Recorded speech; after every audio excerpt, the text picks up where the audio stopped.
Ndagushimiye kuba uri kunyumva. Nudownloading iyi application urabona ko video warebaga buri munsi yaba kuri TikTok cyangwa kuri YouTube n'ahandi hagiye hatandukanye, urabona ko izo video wazireba noneho ukaba wakinjiza agatubutse buri munsi bitewe n'uko warebye izi video. Wakibaza ngo bigenda bite? Urakora registration unyuze kuri link nashyize muri first comment, hanyuma wiyandikishe ushyiremo izina ryawe rya mbere n'ibyo uzagikoresha. Rero hari uburyo bwinshi bwo kwinjizamo amafaranga kuri iyi application. Hari gukina game, kureba video, gukora amaspin cyangwa se gukaraga, byose ukabikora mu munsi umwe, hanyuma ukagenda winjiza ibiceri bitewe n'ibyo wagiye ukora.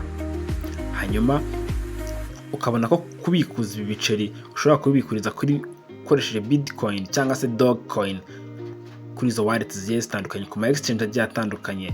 Ushaka gusoma ibintu urakomeza ubisome, ariko reka nkomeze next kugira mbereke ibindi bikurikiyeho ukuntu iyi application ikora. Yes, anga no hagera urakanda I agree, hanyuma nugera kuri survey urabona task wajya ukora buri munsi, hanyuma izo task zawe zikakubyarira gutubutse. Si ibyo gusa, ushobora kuba wakina game ukaba downloading ukayikina bakakwishyura. Hari kureba video, ushobora kureba video zigiye zitandukanye bakakwishyura.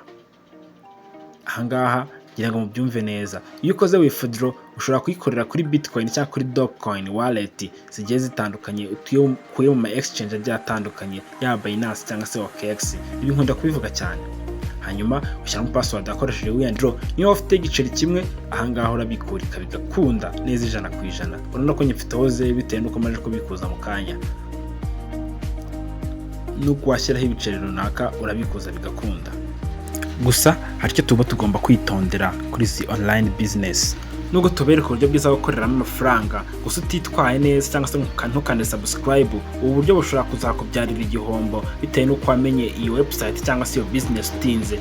Twe tumenye igihe zaziye, tumenye igihe zihombeye. Wowe rero ugomba gukanda subscribe kugira ngo ujyane n'igihe. Kanda subscribe kuri iyi channel, hanyuma ujye ubasha kubona update nyinshi zigiye zitandukanye ku buryo ibikoresho bya electronique bikora n'andi ma website yose.